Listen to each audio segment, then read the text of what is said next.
And you've, sorry, I've got some permission to share my screen, have I? Sir, you do. Okay, cool.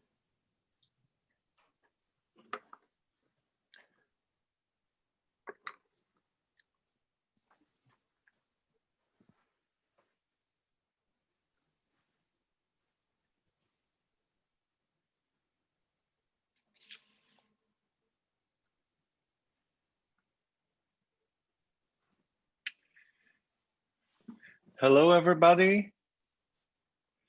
This is the last lecture of the class called Data Science for COVID-19. During this semester, we had a number of great speakers from all corners of the world discussing how data science helps addressing the many issues the current pandemic presents us.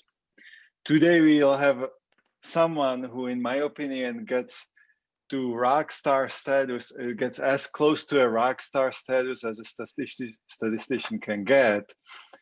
I've heard of Professor Spiegelhalter on radio and podcasts, and he will be introduced to us by Provost Bluin. But before Provost Bluin starts talking, I need to point out that if you have questions, at the bottom of your Zoom window, there's a Q&A button. So if you click on it, there's a way to type in your questions, and we'll find a way to ask it probably at the end of Professor Spiegelhalter's presentation. So please, the best thing is just type in your questions as you have them, and we'll get to them in time. So please, Provost Bluin, introduce our speaker. Thank you very much, Jan, and it certainly is an honor for me to introduce Sir David Spiegelhalter to this audience. And what a perfect lecture for the things that are going on in the world today, particularly centered around COVID-19. And just a few pieces of information about Sir David. He received his bachelor's degree from the University of Oxford and his master's and PhD from UCL. He currently is the chair of the Winston Center for Risk and Evidence Communication and the Center for Mathematical Sciences at the University of Cambridge. And probably one of the most notable things that differentiates him is that he was knighted in 2014 for services to medical statistics. Certainly one of the things that is exciting about this particular talk is the application of biomedical statistics to contemporary issues. And we couldn't have a better speaker to address this, as he has spent much of his life in the biomedical research area, working in collaboration with numerous pharmaceutical companies like GSK and Novartis, and has had a long and glorious career working in collaboration with other biomedical sciences, really tackling some of the great challenges that the world is facing. One of the things that is also noteworthy is how Sir David has been able to take statistics into the general public and introduce complex concepts in a relatively direct way, so that the average person can begin to appreciate and understand the power of statistics. And certainly given where we are today in 2020 and the rapid emergence of data science and artificial intelligence and all of these new and emerging areas that interface with general life within our society, it's just terrific to have someone of Sir David's stature to be with all of us today. So, Sir David, I really want to thank you. We would very much have preferred for you to have made the trip over the pond and visit us here in Chapel Hill. But in the absence of that ability, due to all that is going on around the world as it relates to COVID-19, we'll take this virtual lecture as a gift. So I want to thank you once again. for you taking the time to join us here in Chapel Hill. And I very much look forward to your talk today. Sir David? Well, Provost, thank you very much indeed for that kind introduction. And although it would have been great to be in Chapel Hill, I must say it's quite nice just being able to be at home, walk upstairs, and then I'll take the dog out for a walk in a moment. So I'm not going to complain too much because, and frankly, once all this whole business is over, I think it's going to be much more difficult to get me to travel to give talks. Because, and in fact, giving a talk like this has got some advantages because I find that there's a lot more flexibility about the Q&A, and I'm going to cut my short talk down half an hour maximum, I think, because I'd much rather do this as a conversation with the audience. And it's great if the Q&A can be moderated and just send questions in about anything, really that I'm concerned with. So, but I am going to give a bit of a presentation to start with, and it's largely going to concern, responses as what I might call a performing statistician in the current COVID crisis. And it's going to be very UK based. I mean, one of the things that's happened, I always think of statistics as a wonderfully international collaborative effort. But one thing this crisis has brought is every country is on their own doing this stuff. And although we look at other countries, what's happening, even just what's happening in countries right next to us is like another world compared with what we're struggling with. Even in the UK, of course, we've got to deal with Scotland, Wales, and Northern Ireland, who are all doing different things. So it's pretty confusing. Okay, so I'm going to try to go over, I'm going to try to share my screen now. I'm going to make sure I'm sharing sound because I want to show a bit of video, and I'm going to put up some slides. So I hope, oh no, that's the wrong slide. Okay, so let's not show that one. Let's go over to what I actually want to show, which is the right performance. Okay. So what happened there? I don't know. God, this is a bit amateur, isn't it? I'm supposed to be pretty good at this stuff, and I seem to be making a mess of it already. So let's go over to actually the correct talk, which I hope is now appearing in front of you. Nod if that's okay. All right. Okay. So that's me. The point being is that I was, a methodological statistician. I used to write books on, Bayesian methods in artificial intelligence and Bayesian methods in clinical trials and Bayesian computation using MCMC. And then I was quite fortunate to change career 13 years ago when I got philanthropically funded to be professor for the public understanding of risk and in Cambridge. And this was a great opportunity to sort of do performance. So I started making TV documentaries on climate change and on chance. We're very lucky in the UK because BBC4 make documentaries, well-funded documentaries with scientists and academics as fronting them rather than celebrities. And, there's me on CNN talking to Anandpur about my book and so on. And now I actually work with a group of mainly psychologists and communication professionals. This is the Winton Centre for Risk and Evidence Communication in Cambridge, and on risk communication. And of course, we've been really very busy during COVID. A plug for my book. The one on the right is the US title. It's in hardback only, but it will be out in paperback soon. And that's been doing very well, I must say. Nothing like a good pandemic to sell statistics books is what I say. Okay, I start my book actually with this quote by Nate Silver from The Signal and the Noise, which I think is so immensely powerful. The numbers have no way of speaking for themselves. We speak for them, we imbue them with meaning. I mean, there is this, complete delusion that somehow, because we've got lots of data, it's going to just offer up its secrets in some automatic, magic way. No. The more data we've got, the more need we have for understanding where it came from, how reliable it is, what sort of biases we might have. And the more need there is to be very careful about how we communicate the results with the suitable cautions. We need to know what we can really learn from the data. And I'm going to show some pretty bad examples of communication, some of which I've done myself. The story, the narrative, the context is absolutely vital. I can make any number look large or small pretty well. So it's the story that's so essential. And it's been an incredibly busy time, certainly in the UK and I think everywhere else, for statistics. I mean, we just got an epidemic of numbers coming at us all the time.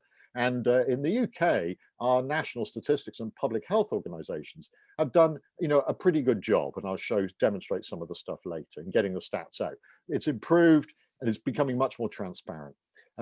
I work a lot with the media, and there's enormous demand from the media for comments from experts. And unfortunately, many of the real experts don't talk to the media. They're too busy working, and they don't want to stick their heads up and get all the flack that you can often get.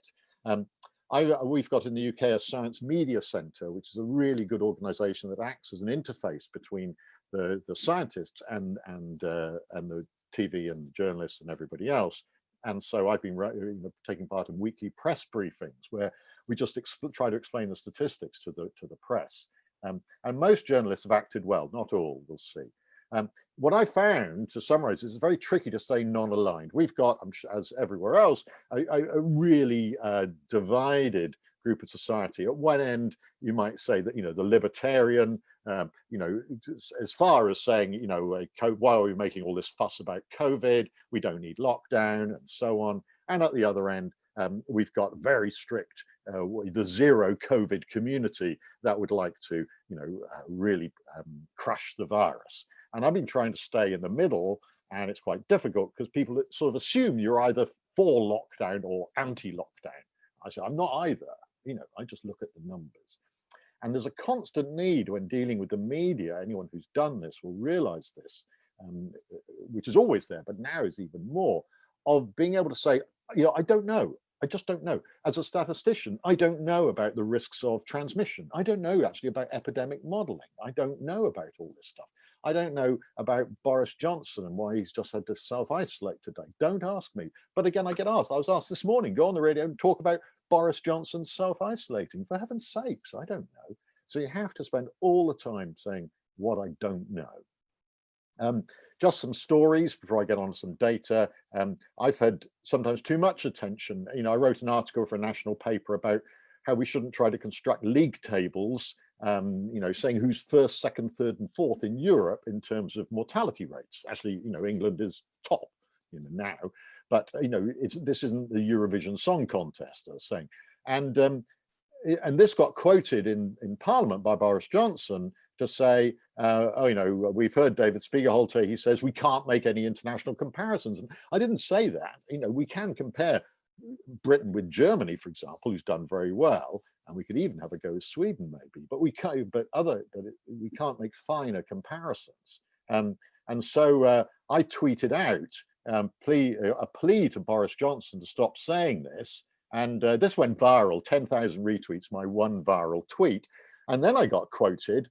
And then I got quoted in, if I can find, in Parliament by the leader of the opposition in support of him. And at this point, I thought, no, this is too high a profile. This is not not what a statistician should be doing. But it did show the sort of interest that was there.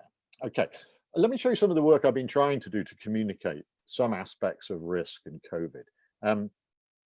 This is, I wrote a paper for the British Medical Journal. The idea of using normal risk, normal actuarial risks that we face all the time as a way to calibrate the risks of COVID-19. And I might as well say in advance, I think this was a dismal failure, but never mind, I tried. And this was really taking advantage of the extraordinary patterns of, first of all, the population fatality rate, the death rates in the population, i.e. the risk of catching it and then dying. This is the British data based on 45,000 deaths. I think it's about 45,000 at this time. Over the peak of the 16 weeks of the peak of the epidemic. What it shows is that on a normal scale, the staggering increase in risk of for males and females, and on a logarithmic scale, this extraordinary linearity. And this has been reproduced in all countries, essentially. Unbelievably linear increase on a logarithmic scale of the population risk. And this corresponds to an exponential increase in risk, about 12 to 13% increase in risk for each year that you're older, doubling about every 6 years. And that means that someone up here in their 90s has got 10,000 times the risk of someone down here, age 7 or 10 or something.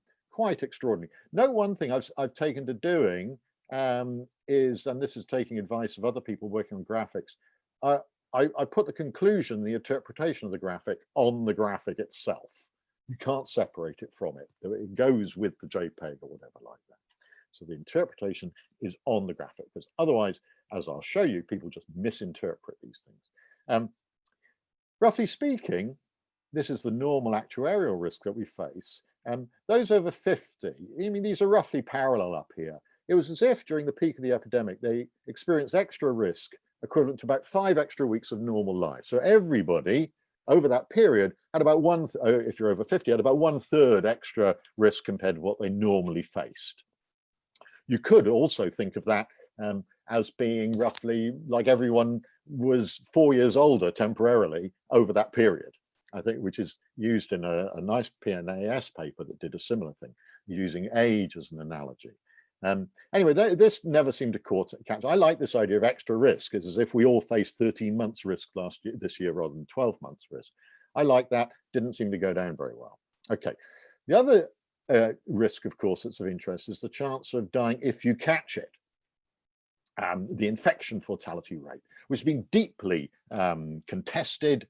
Many people saying, oh, it's only 0.1%, 1 in 1,000, it's no more serious than flu. This is complete nonsense. It's difficult. It's one of these areas where actually there is such enormous variation that quoting an average of say about 1% can be very deeply misleading, because it's so dependent on the age profile of the population. These were the estimates made in the paper from Imperial College back in March, based on just limited data from China and the Diamond Princess cruise ship. We'll see in a moment how these have stood up to time. But I sort of, plotted these and realized that these went really quite closely along the normal actuarial risks. So I made the claim that back in March, that if you caught COVID, is rather similar to the risk of dying this year from other causes. In other words, it was and I think I might have said, oh, it's the same risk. This was disastrously misinterpreted. The BBC liked this and reproduced my graph showing the coronavirus death rate running along the normal death rate. And so Katie Hopkins, who was an appalling right-wing Twitter commentator with 1 million followers, said, oh, graph from Sir David Spiegelhalter, corona deaths are not outpacing what are normal or usual. And said, no, that's not what I meant. When I meant it was the same risk, I meant, I didn't mean it was exactly the same. It was meant it actually the same magnitude. So if you caught COVID, it doubled your risk of dying this year. But I didn't put at the top, COVID doubles your risk of dying this year. And so it's hugely misinterpreted. So the Sun newspaper, the big tabloid, say your risk of dying is no different this year, despite coronavirus epidemic, says expert. That's me. No, complete nonsense. Terrible. I got it changed. I have learnt something like that. You just get straight onto the journalist, threaten them with the press regulator, and they do get the headline changed. So I've spent my time, I've had front pages of newspapers changed. I spent my time on the phone to journalists shouting abuse down them and with appalling vulgar language, which is what you can do when they need you so much. Okay, interesting update. Imperial have now done a reanalysis of this infection fatality rate. It's their age gradient based on 200,000 cases with serology data from 10 different countries, and that's what they get.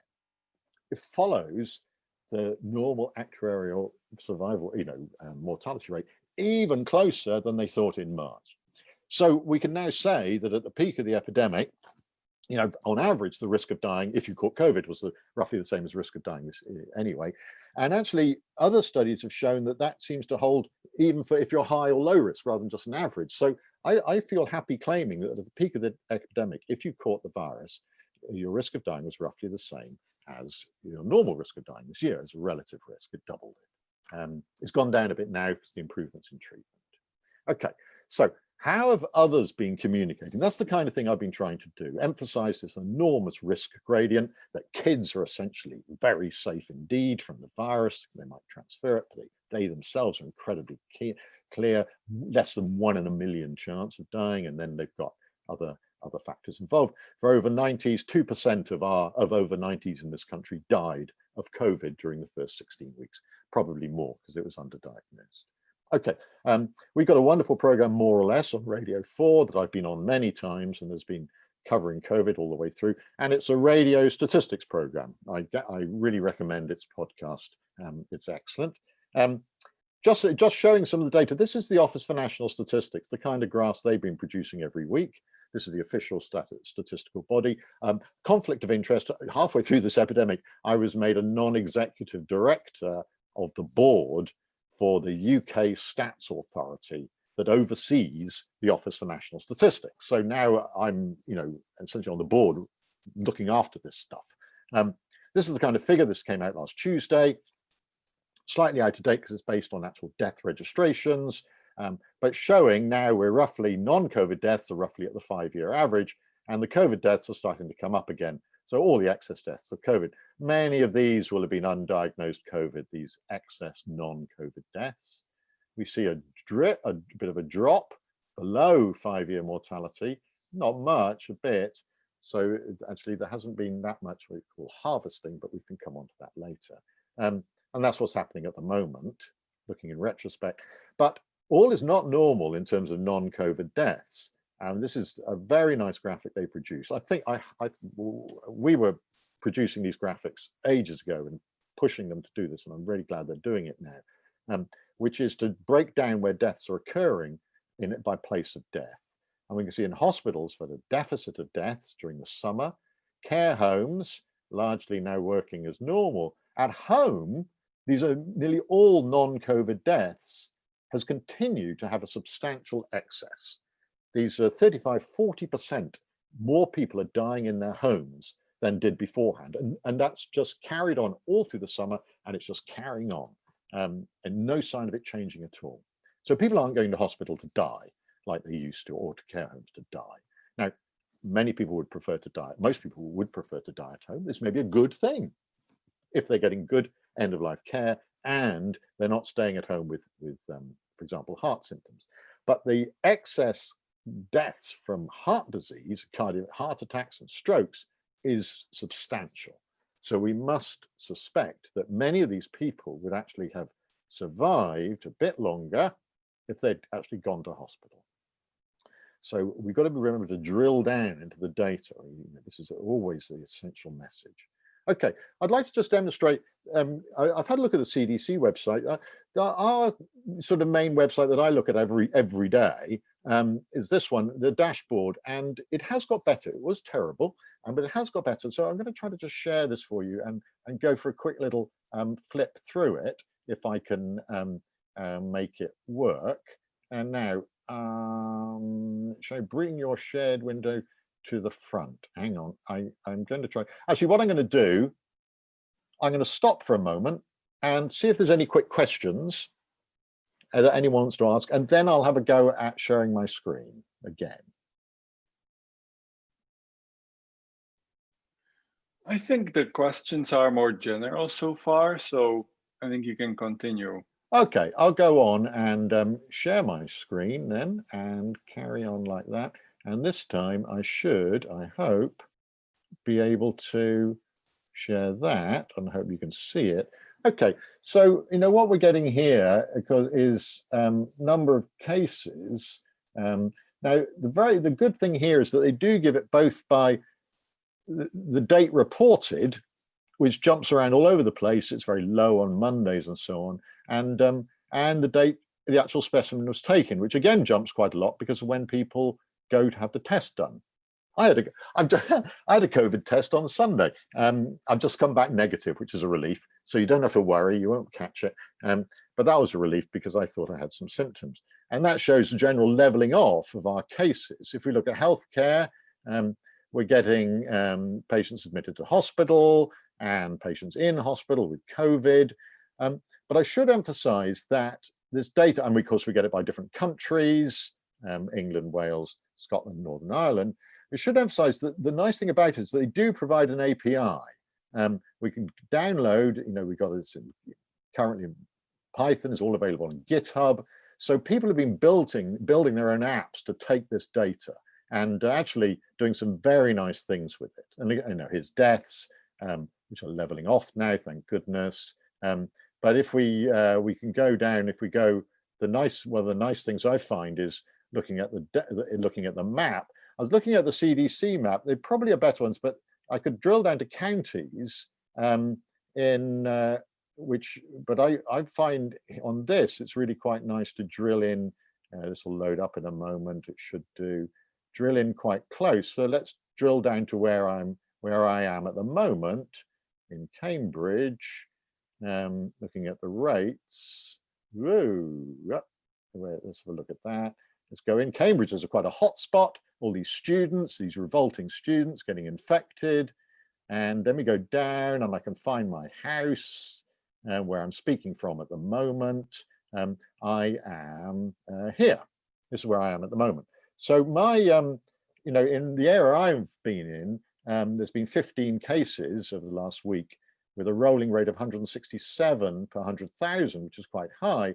But if I go look half a mile up the road, there's been 111 cases. There's a real big boost in the student population, and with a rolling rate of maybe more than 4 times what I am here, which suggests I should stay on my side of the town. So that's been quite useful. Let me go back to then my slides. Oopsie, you can see my, oh dear, well that's, I didn't want to go back to the beginning of the show, so let me just move between this. It's terribly amateur, but I wanted to demonstrate the kind of data that I've been looking at every time. Okay, let's go to full screen again and hope this works. Okay, one of the other things I think is fascinating is comparing what's going on with flu. So this is we have a weekly surveillance report from Public Health England. This is what's going on for hospital admissions with COVID. And this is over 85s, 75 to 84s, and so on. We're seeing this big spike here, rather frightening. And this is what's happening to flu.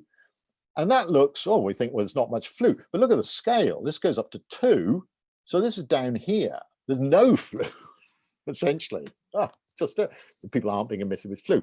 And I don't think this is hardly surprising. CDC have got a nice report on this, just saying that flu in the Southern Hemisphere, there's very little flu in Chile, Australia, and South Africa during their winter. And because we might expect that all the can you see what you're doing? David, could we interrupt a second? We're still seeing the map of central Cambridge. That's no good.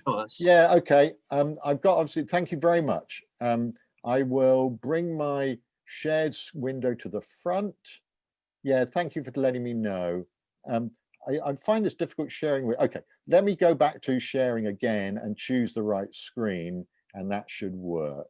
Thank you very much for letting me know. Shout to me if there's anything else. Okay, yeah, here we've got it now. We've got it now, yeah.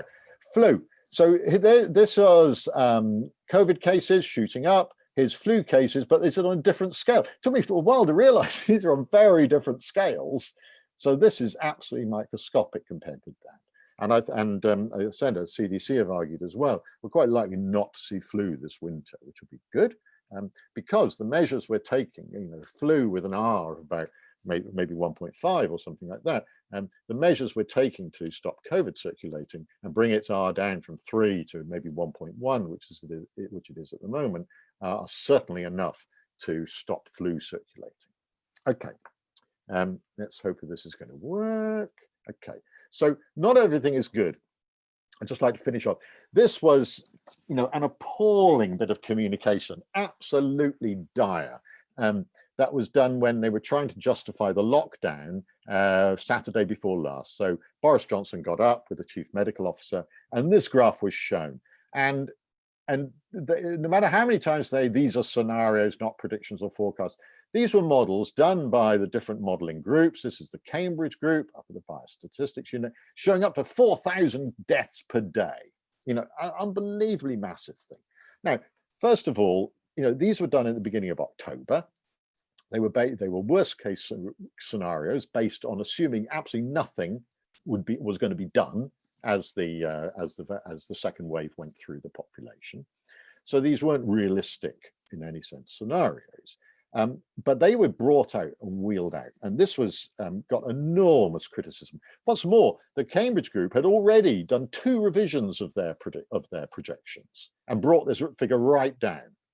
So this was out of date. It was never supposed to be used for public consumption. It wasn't part of an official report, and yet it was dragged out as part of the press briefing and got enormous criticism. It was really a hopeless thing to do. And this reflects a point that our team makes a lot about, and this is, we quote a philosopher, Honora O'Neill, who's our sort of guru on trust. And she says that, you know, we all want to be trusted, experts, organizations want to be trusted. And she says, that's the wrong thing. She's a philosopher of Kant. She believes in duty ethics. And we have a duty to demonstrate trustworthiness. So it's incumbent upon us to earn that trust by demonstrating trustworthiness. So I just got this criterion all the time. Is this trustworthy communication? And I'm not the only one. It's excellent that the Code of Practice of Statistics, which is an immensely dull document, but it's lovely, great reading, for the UK Statistics Authority, which I'm now on the board of. Again, conflict of interest. Its first pillar for the statistics, out of the 3 pillars, is trustworthiness. So it's an integral part now of communication of official statistics to demonstrate trustworthiness. And that's directly from Honora O'Neill has influenced that. The philosopher has influenced the statistical communication, the ethos of it. It's very good. So when we look at the briefings, here's poor old Boris. God, he's looking rough, isn't he? I mean, dear me. Well, he nearly died, so you know, it's hardly surprising. Okay, so there's poor old Boris, wittering on as usual. Now, I'd like to just, I hope I've shared the sound. Let me know if the sound isn't coming on, but I want to show a little bit of, I was on the Andrew Marr show, which is the main politics program probably in the week in the UK. And here's a little thing I said about the press briefing. They're now very familiar with these daily press briefings. How well are they working, do you think? Well, I watched yesterday's, and frankly, I found it completely embarrassing. We get told lots of big numbers, imprecise numbers of tests being done, 96,878. Well, that's not how many were done yesterday. That includes people that were posted out, tests that were posted out. We're told 31,587 people have died. No, they haven't. It's far more than that.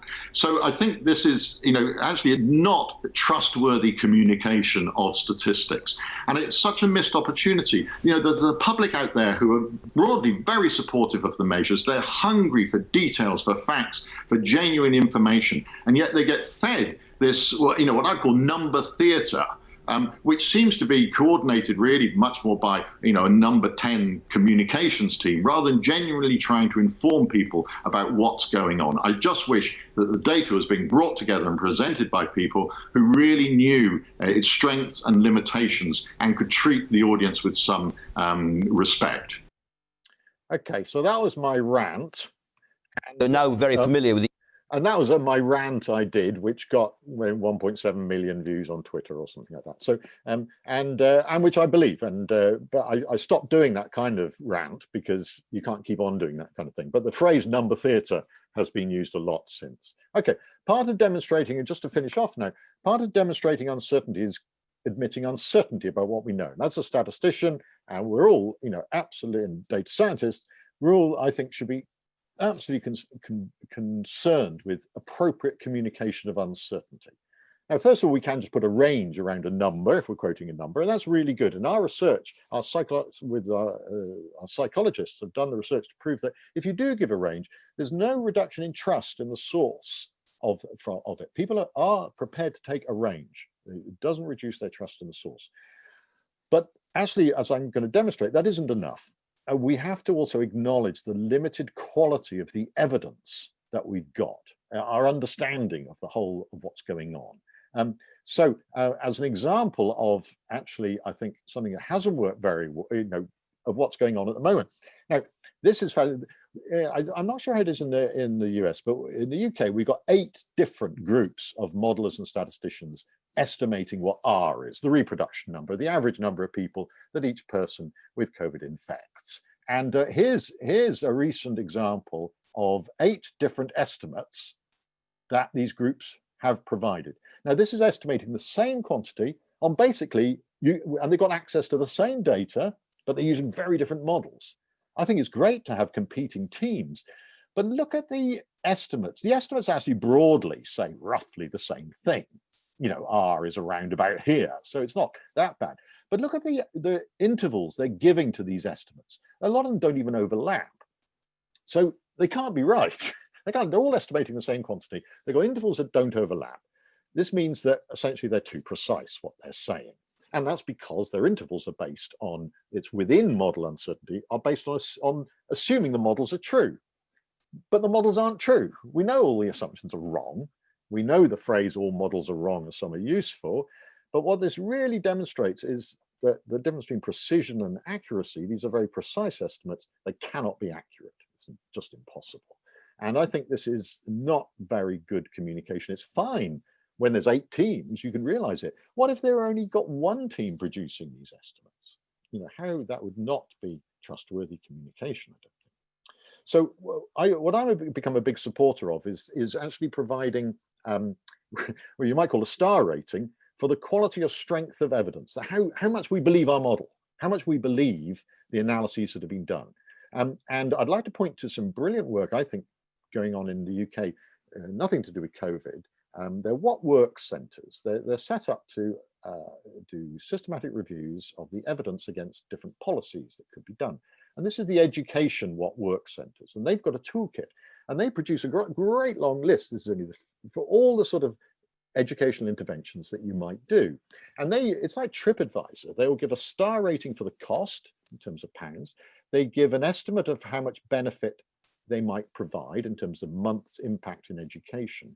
And then, this is the nice one, they give a padlock for the strength of the evidence, essentially how good the underlying evidence is. I think this is very powerful.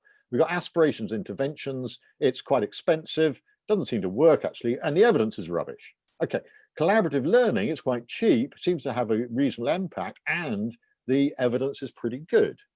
And then you can drill down and find out what they mean by all of that.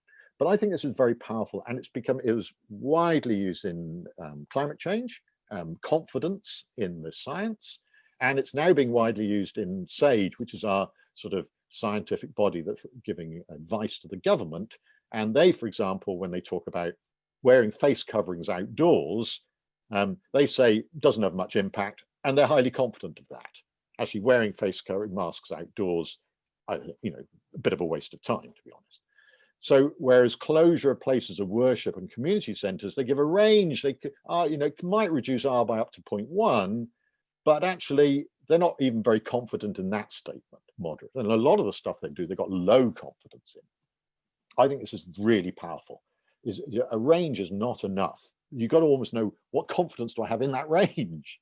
In other words, how confident am I about the underlying science? So just to finish off, this has convinced me that data literacy, obviously data science is absolutely essential, but data literacy among the politicians, the civil servants, the media, and the general public is a vital skill in modern life.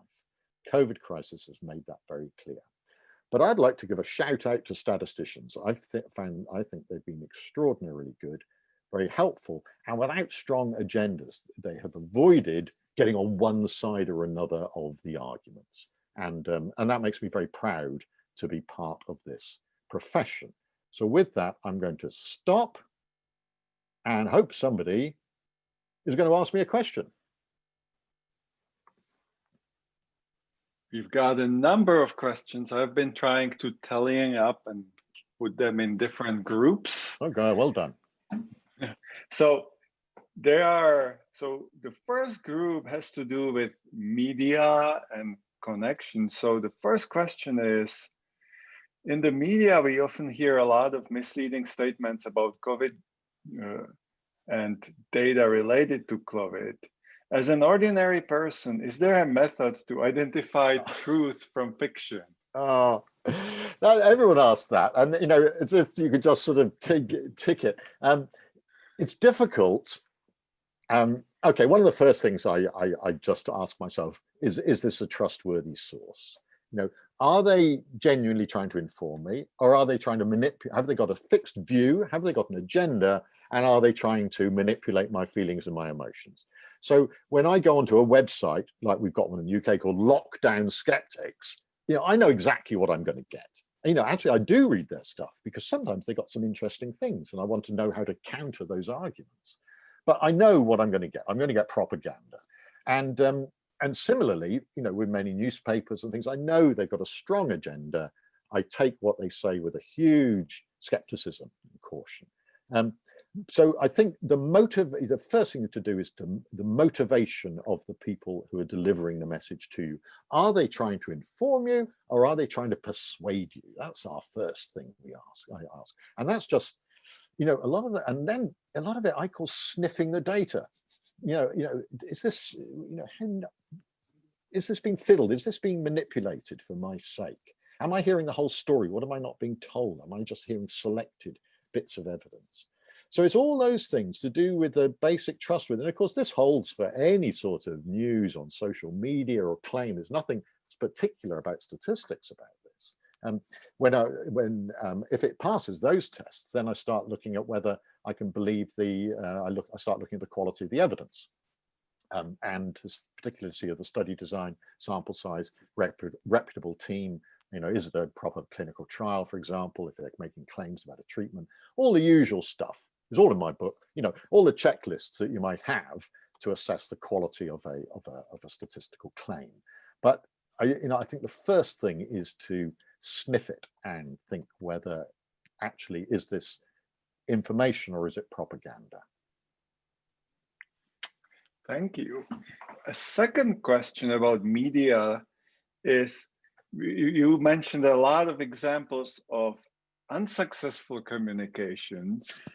Are there any examples of successful communications in the media, and what actually defines a successful communication? How would you define that? Yeah, that's a very good point. I think a successful communication is one that raises the level of the discussion.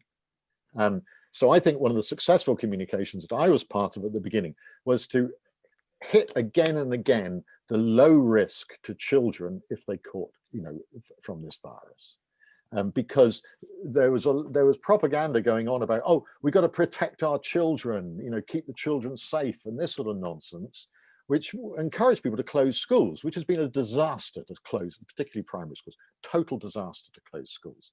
So then I think that was successful. I was just one of many people, but some of my stuff was quoted in the groups trying to say, no, the kids are not at risk themselves. They might be a risk to other people. That's another matter. I think so. And I think some of the other communication that's been good, and I haven't been, is pointing out the importance of age. That has not been so successful, although it has been. We've now got ideas about who's going to get the vaccine first in Britain, and it's hugely age stratified. It's going to be age that dominates the whole thing, which is, I think, appropriately following the risk, the true risks that people face. Anything else that's good? I don't know. God, I think, trying to point out that the number of deaths reported each day isn't the number of deaths that actually occurred. Everyone's been banging on that for 6 months, and yet you still get the media saying 574 people died yesterday from COVID. It makes you just want to give up when you keep on repeating these things. I think that the dashboard that I demonstrated has been very successful on the whole.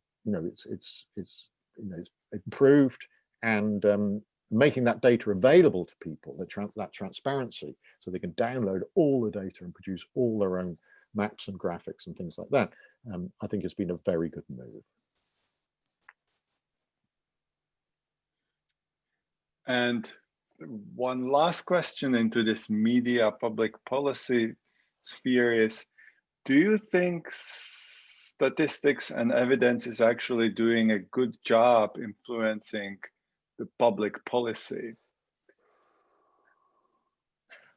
God, that's such a big. It's such a big question. I mean, early on in the epidemic, we had all this business, these politicians saying, we're following the science, which is appalling, that they should be following the science. First of all, the science was so uncertain. Secondly, the science doesn't tell you what to do, because public policy is much more than just estimates of what might happen to COVID patients, under different scenarios.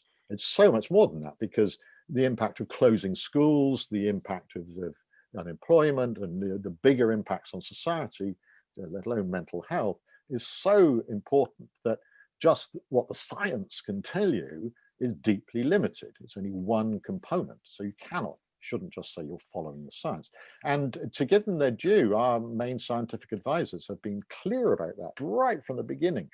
Unfortunately, they end up being flanking. There's Boris Johnson in the middle, and then the two scientists on each side. And I think that's very inappropriate. I think they should be doing separate briefings to communicate the science, because the policy is a separate issue. In the end, the people that decide the policy are four politicians, nearly all of whom are ex-journalists, sitting around in a room.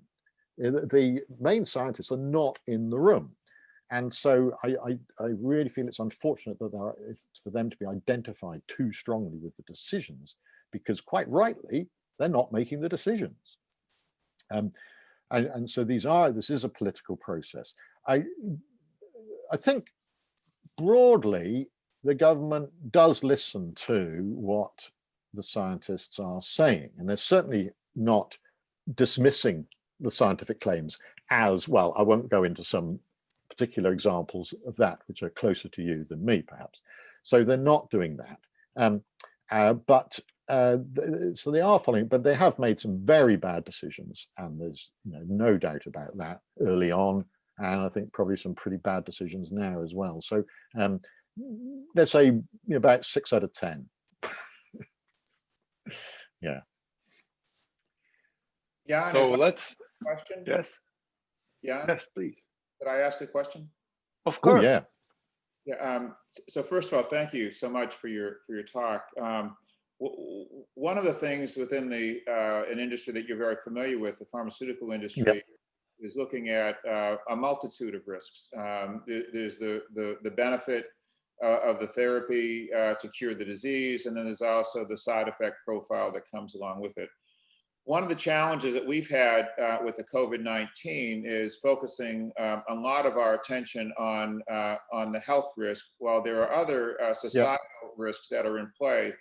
Like in our business, the quality of the educational experience for our students, or the mental health impact of not being socialized, or even the economic risks. I'm just curious as to how you think about, or how you would suggest decision makers think about a holistic risk analysis, where you try to factor in as many of these elements as you can.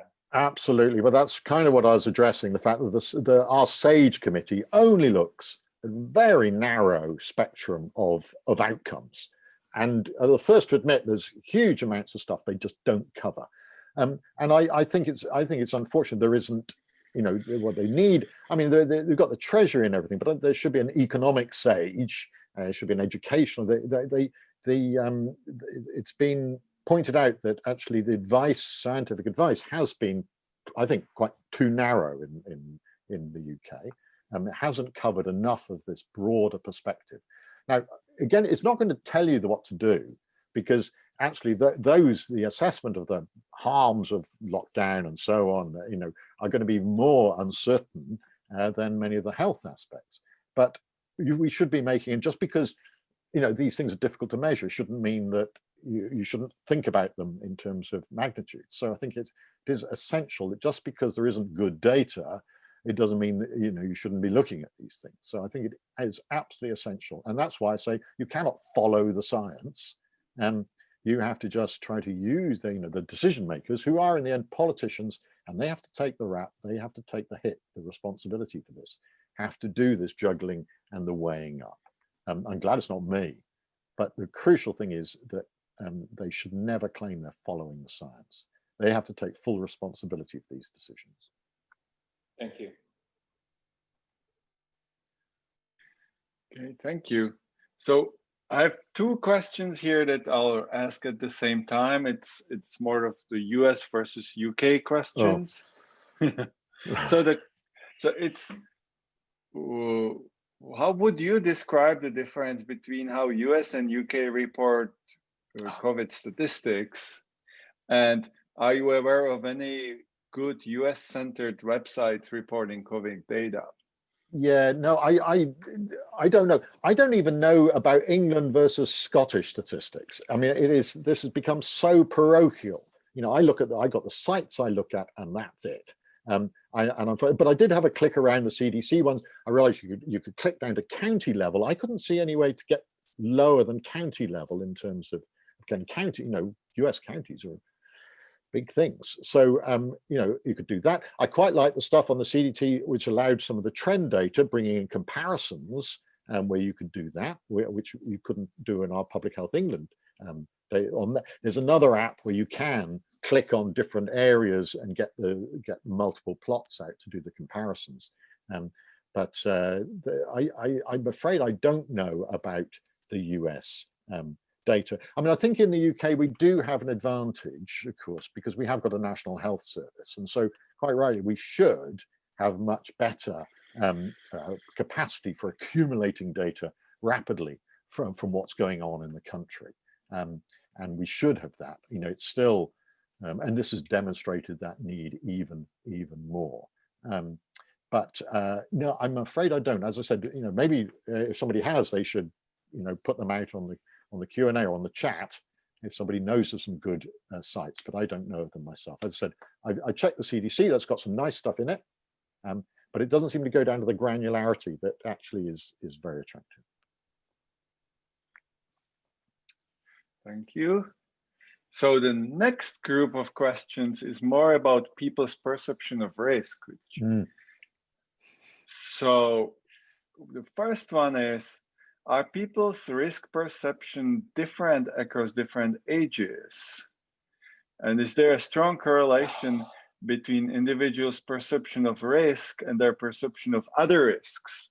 No. For example, are people willing to accept evidence to influence what they eat and how they exercise? Does that correlate with how they react to masks and other COVID restrictions? Yeah, I'm not the right person to ask about this. I should have got one of my psychologist colleagues are looking at this kind of stuff, but it's not, I sort of leave that to them because it's such a big area. There is huge variability. We know that in terms of people's anxiety, just from people you know yourself. You know, I'm sure you spot people who are very anxious, and sometimes that can seem like a personality trait of general anxiety, and this only reinforces it. This gives people you know, a lot to be anxious about. My understanding from before COVID was that the different dimensions in which you could be have a risk appetite, actually, you know, we weren't just universally cautious or risk averse or universally risk prone, that people could be quite bold in some aspects and very cautious in others. So I don't think there's a single, you know, dimension of risk taking versus caution.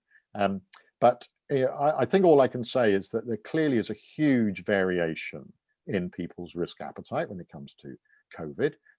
One of the characteristics that one, I think, finds a lot, at least anecdotally, I don't know the data on this, is that many older people are not so risk averse. They kind of, many older people I know, and I consider myself pretty old, 67, so I'm pretty high risk, in fact.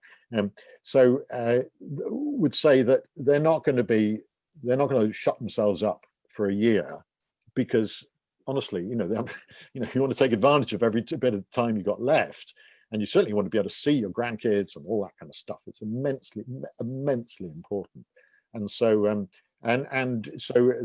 there's quite a strong feeling, I think, from, again, I don't know the full data on this, from older people, that they might be more willing to take risks on their own behalf than other people. Yeah. But I'm not the right person to ask. Sorry. So I have a few more personal questions. One of them is kind of funny. As a sir, do you have a horse and a sword? No, you don't get anything at all. You don't, you know, it's a complete waste of time. It really is. Yeah, I did get the sword on my, it was William, and I didn't get the, I got William doing the sword on the shoulder and all that sort of stuff. But that's all. I always try to get upgrades on when I'm flying. It doesn't even work on that either. So it's actually a complete waste of time as far as I can see. Never mind. In your experience, being such a public figure, how easy is it or difficult is it to communicate statistical information to the public? Yeah, that's a really good question, and I think it does take a bit of practice, but it's a really worthwhile thing. First of all, you've got to get rid of every bit of jargon. You cannot mention confidence intervals, significance, statistical significance, p-values, none of that stuff can you mention. You can maybe mention bias, you can't mention specific techniques, you can't say regression, you can't, there's almost, you've got to change your vocabulary completely, and to be able to explain things in a simple way. But actually, for a lot of the COVID stuff, actually the stats is really quite simple. It's not actually that complicated. A lot of it is to do with not so much the cleverness of the analysis. It's much more to do with the quality of the data, and that's, I think, what this whole crisis has brought home so well. There's a mass of data, but can we actually believe it? Does it give a reliable picture of what's going on? And particularly regarding testing and so on. And so I think that's very important indeed. It is a very good opportunity to talk about the reliability of evidence about interventions. The difference between the difficulty of working out whether face masks have an effect, where the evidence is really limited, apart from SAGE claiming as good evidence that they're not worth wearing outdoors, compared with, say, the evidence for dexamethasone or for the vaccine, based on really, really good randomized trial. The Pfizer vaccine, when it was released, was a tremendous opportunity to teach the principles of randomized trial, of blinding, of sequential analysis. I was on and it's a fully Bayesian trial also. I mean, there's prior probabilities in there. It's based on a stopping rule based on posterior probabilities for the interim analyses. It's very similar to the design. I worked on a Pfizer stroke trial, and I was on the data monitoring board for that. And we stopped it because the drug was useless, unfortunately. It cost Pfizer vast amounts of money. But it was the same design, essentially. It was a Bayesian design, but which had been evaluated through simulations. Its power and its size had been evaluated for regulatory purposes. And it's very interesting to see that being demonstrated in public in a way that randomized trials are never usually get that attention. So this is a tremendous opportunity, and I really recommend everyone trying. Start with your family, explaining what's going on there, start with other colleagues, start with friends, trying to explain what's going on. And then I think we've got, in the Royal Statistical Society, we've got statistical ambassadors who are trained and get media training, to try to get a cohort of statistical people who are willing to get out there and talk statistics. And that's been invaluable during this epidemic. And as I said, huge demand. I just get calls every single day. Can I go on the radio? Can I go on the TV and things like that? So but it shouldn't be just me and a couple of other people. We've got a whole body of statisticians that are willing to get out there, and data scientists, of course. I just put those all together. Get out there and explain the strengths and the possible weaknesses of the claims being made on the basis of data, and not taking sides. Yeah, I believe ASA, the American Statistical Association, is also trying to have some group of people trained in data and communicating with journalists. I have a even more personal question here, which is, how do you deal with politicians and other statisticians publicly criticizing your work? Yeah, I've been quite lucky. When it's also abuse on Twitter, and I'm on Twitter a lot. I got masses of followers, and some people don't like what I say, so but I don't like it. So I either block people or mute them if they're not going to be polite. I'm quite ruthless like that. I don't want to see that stuff.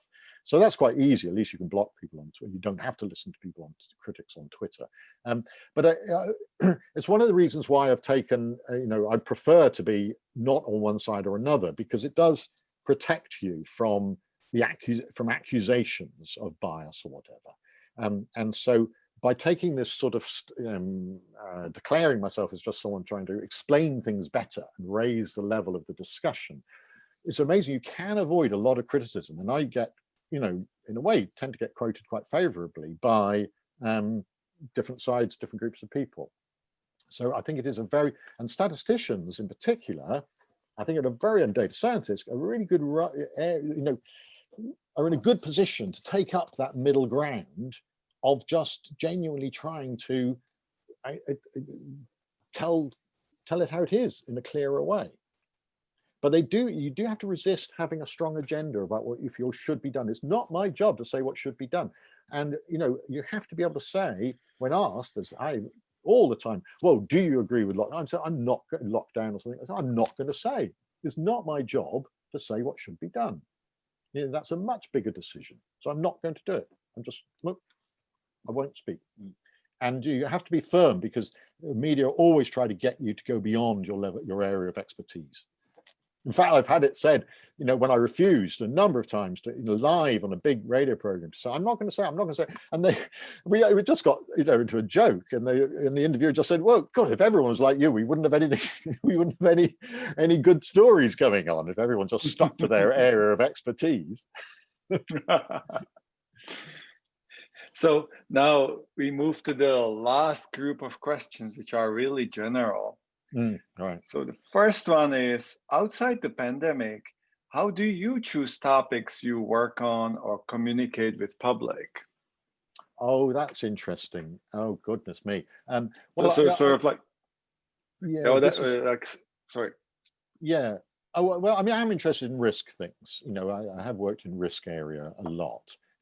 But now I think I'm pretty broad. I just so believe in I'm much more interested in sort of data literacy as a generic idea, whatever the issue that's being brought in. So I'm much more than I talk about, in a way, the principles of trustworthy communication statistics, and then I suppose try to do it in different areas. And I tend to work in the health area because that's what I know a bit about. But I have become much more interested in this sort of basic idea of to inform and not persuade, of countering manipulative narratives about numbers. And of course, that means going against relative risks and wanting to talk about absolute risks and so on. So all those ways of telling stories, storytelling with statistics, and trying to tell a reliable story, a trustworthy story. Yeah. So actually, that slightly bigger picture, I've got more interested in. Yeah. And related to it, when teaching quantitative analysis or statistics or data science for undergraduates, what are the big themes that you think are most important in developing data literacy? Oh yeah, it depends on the students. I mean, for 3 years I taught the introductory statistical inference course to second-year Cambridge mathematical undergraduates, and there it was very old-fashioned. Oh, Richard will remember all this. It was unbiased estimation and God, it's even Rao Blackwell and all this kind of stuff. I loved it. It was nice because it was exactly the same as I'd done 50 years before. So that I quite enjoyed that, but that's only for that very specific group.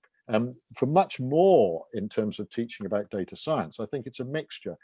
It's not just the techniques. It's not just the algorithm, the methods you can apply to data. In my book, I become completely convinced about this. It's about the whole data cycle. So it's about answering problems, and it's about trying to see whether there even is data that can answer your problems. Sometimes there just isn't. The effectiveness of face masks. Well, what data is there? Pretty rubbishy stuff, odd little bits and pieces, and sometimes there just isn't. And so so it's working out whether you actually have got the evidence to make a claim, I think, is the crucial issue, and then communicating that. And the analysis bit, which is what I've always worked on and taught all my life, it's only a small chunk. that whole cycle of trying to answer people's questions and problems by using data.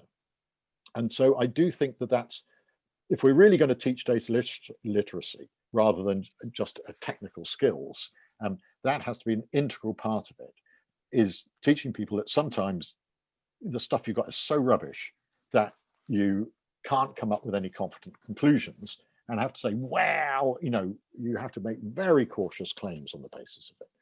And that's much more difficult, more like an apprenticeship.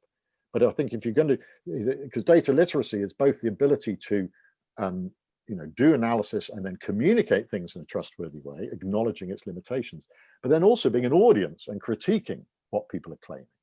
So one of the other things I think is important is to be able to tear apart a published study in, well, you know, you first of all give people an hour, and then you give them half an hour, and then they say you've got 5 minutes to spot why the study is rubbish. And then, I mean, there's so much material out there on COVID preprints. There's so much awful stuff. There's some good stuff, but a lot of awful things.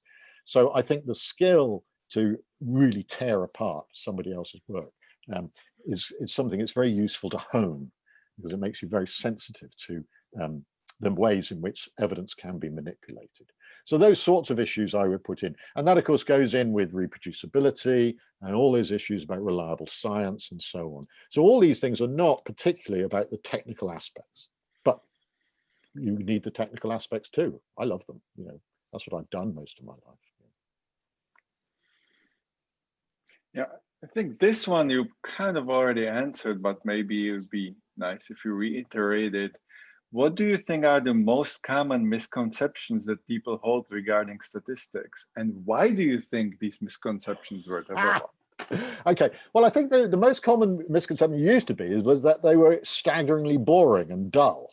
And what's the use of all this stuff? And I think, again, look on the bright side, there's nothing like a decent pandemic to get people to have some realization that all these numbers might be slightly important.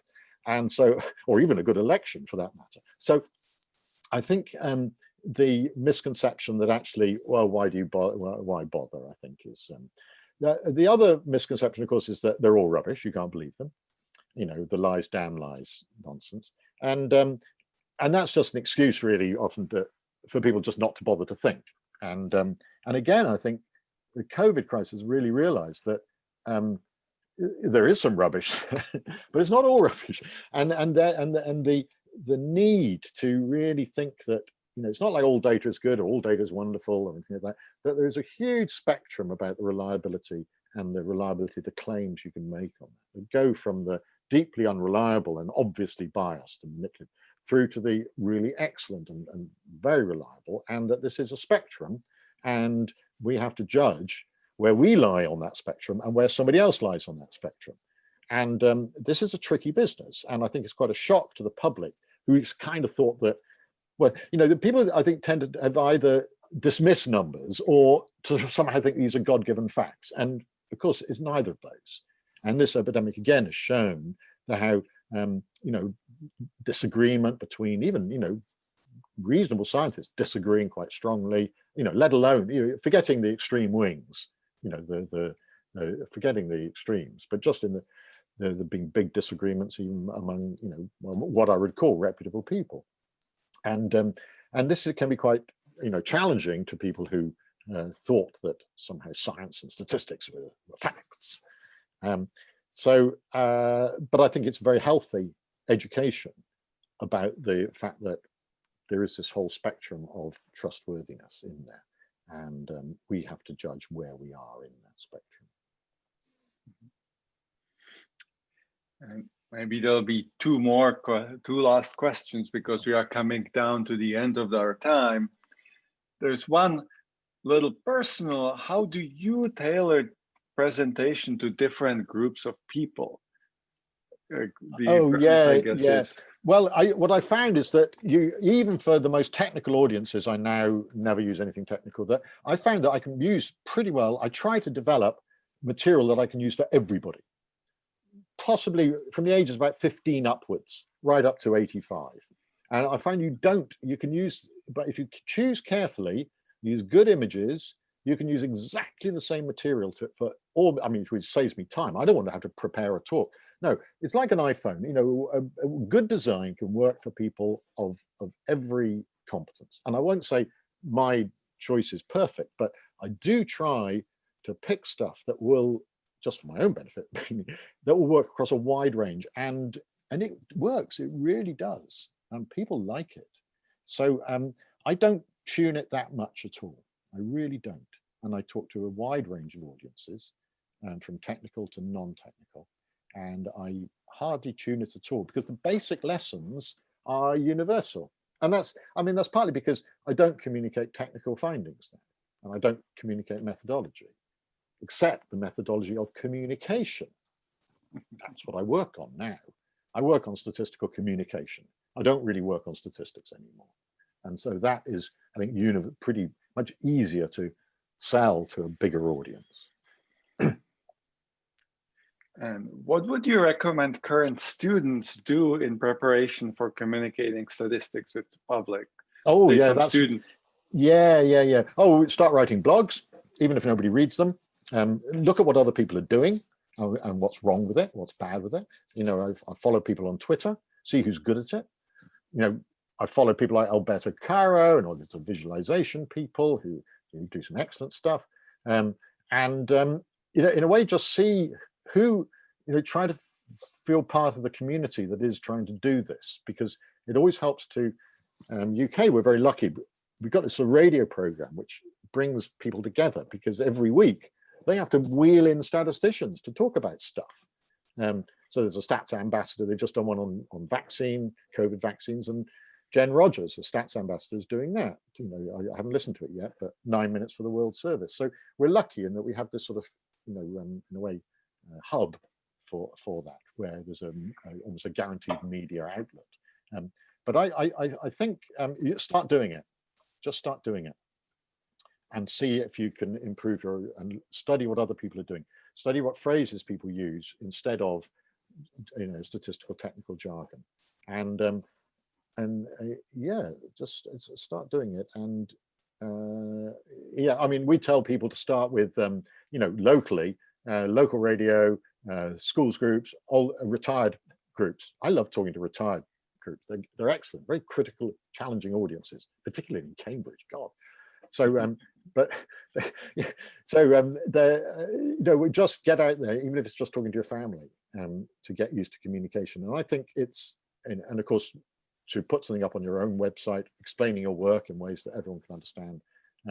I think it's an incredibly valuable exercise to do. Yeah, I'll slip in my own question, which will be a little bit more technical. So you showed a picture with the non-overlapping intervals. Yeah. I've seen pictures like that. I've worked on some problems in meteorology where they ship an object around the world, and different labs measure it, and then they produced intervals. And very often they are also non-overlapping. So I feel like in the meteorology community, they really thought about how this happens, and they have this idea of type B uncertainty. Yep. I'm a huge admirer. That work in meteorology should be really better known. I'm a massive admirer of that, because they've led the way essentially in quantifying systematic biases, because, you know, those internal intervals, the type A uncertainty, which is statistical variability, assuming that your process is well understood and correct, which you know it isn't. And you end up with these non-overlapping intervals, which is nonsense in a way, because you're all trying to estimate the same quantity. So either the type B uncertainty, which is to do with trying to quantify what systematic biases there might be in your data, in your measurement process, I think is enormously valuable. And Sander Greenland, of course, has been promoting this idea in epidemiology for ages. And we've been doing this stuff on essentially quantifying systematic biases. Just how bad might your measurement process be? I think this is should be a big area of development, learning from metrology, and it's very valuable in statistics, because the example I've shown, to be honest, is not the sort of thing to improve the reputation of statistical modeling. Well, thank you very much for a really exciting and inspiring talk. And many, many great answers. I think we have come to the end of our time. So if there are people still there, we can, I don't know if you can see it, but they hope, oh, there's no emoji. Sometimes you can put your clapping hands in emoji, but not in this format. So thank you very much for spending your time with us. It was great. And not at all. I hope that was useful. It's quite fun answering these difficult questions to answer, but I hope that was, may have been useful to people. I don't know. Anyway, it's, we had a great time. Thank you so much. That's what I do. Yeah. So back to Cambridge. Right. Okay. Yeah, bye-bye. Cheers then. Bye. David. Bye. Bye. Bye, Richard.